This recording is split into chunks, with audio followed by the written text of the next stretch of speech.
এবার তেলাপোকা পার্টির বিক্ষোভের মুখে সংসদ ভবন ছাড়তে বাধ্য হলেন নরেন্দ্র সিং মোদি। সংসদের বাইরে তখন হাজার হাজার বিক্ষোভকারীর স্লোগান, পুলিশের কড়া নিরাপত্তা আর উত্তেজিত জনতার সঙ্গে ধস্তাধস্তিতে রণক্ষেত্রে পরিণত হয় রাজধানী দিল্লি। সংসদের বর্ষাকালীন অধিবেশনের প্রথম দিনই চলো সংসদ কর্মসূচিকে ঘিরে শুরু হয় এই নজিরবিহীন উত্তেজনা।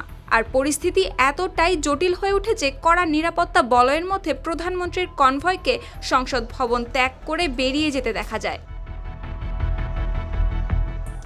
সোমবার সকাল থেকে সংসদ চত্বরের আশপাশে লোহার ব্যারিকেড সরিয়ে কড়া নিরাপত্তার ব্যবস্থা গড়ে তুলেছিল দিল্লি পুলিশ। কারণ মেডিকেল ভর্তি পরীক্ষা সহ বিভিন্ন প্রতিযোগিতামূলক পরীক্ষায় অনিয়মের অভিযোগ ও কেন্দ্রীয় শিক্ষামন্ত্রী ধর্মেন্দ্র প্রধানের পদত্যাগের দাবিতে চলো সংসদ কর্মসূচির ডাক দিয়েছিল ককরোচ জনতা পার্টি বা সিজেপি। সেই কর্মসূচিতে অংশ নিতে রাজধানী দিল্লিতে জড়ো হন হাজার হাজার আন্দোলনকারী। তবে পুলিশের সব প্রস্তুতিকে চ্যালেঞ্জ জানিয়েই ব্যারিকেড উপড়ে ফেলে সংসদের দিকে এগোনোর চেষ্টা করে বিক্ষোভকারীরা। এ সময় পুলিশের সঙ্গে প্রথম দফার ধস্তাধস্তিতে কয়েকজন আন্দোলনকারী ও পুলিশ সদস্য আহত হন। মুহূর্তের মধ্যেই আন্দোলনের আগুন ছড়িয়ে পড়ে মধ্য দিল্লির Connaught place, Shastri Bhavan, Rail Bhavan, Constitution Club ও রিজার্ভ ব্যাংক অব ইন্ডিয়ার সামনের ভিআইপি এলাকাগুলোতে। প্রতিটি পয়েন্টেই উত্তেজিত জনতাকে ছত্রভঙ্গ করতে পুলিশ ও আধা সামরিক বাহিনীকে একের পর এক কাঁদানে গ্যাসের শেল নিক্ষেপ করতে দেখা যায়।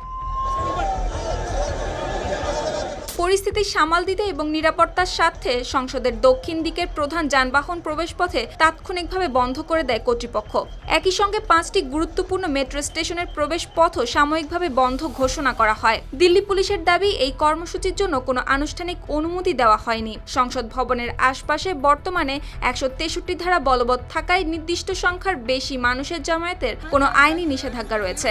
অন্যদিকে আন্দোলনকারীদের অভিযোগ, তারা অনেক আগেই লিখিতভাবে কর্মসূচির বিষয়ে প্রশাসনকে জানিয়েছিলেন। এমনকি বিক্ষোভস্থলের আশপাশে মোবাইল ও ইন্টারনেট পরিষেবা সম্পূর্ণ বন্ধ করে দেওয়ার অভিযোগও তুলেছে সিজেপি সমর্থকেরা। এই চরম উত্তেজনার মধ্যে সিজেপির কেন্দ্রীয় নেতৃত্ব দাবি করেছে, কেন্দ্রীয় সরকার তাদের সঙ্গে আলোচনায় বসতে রাজি হয়েছে।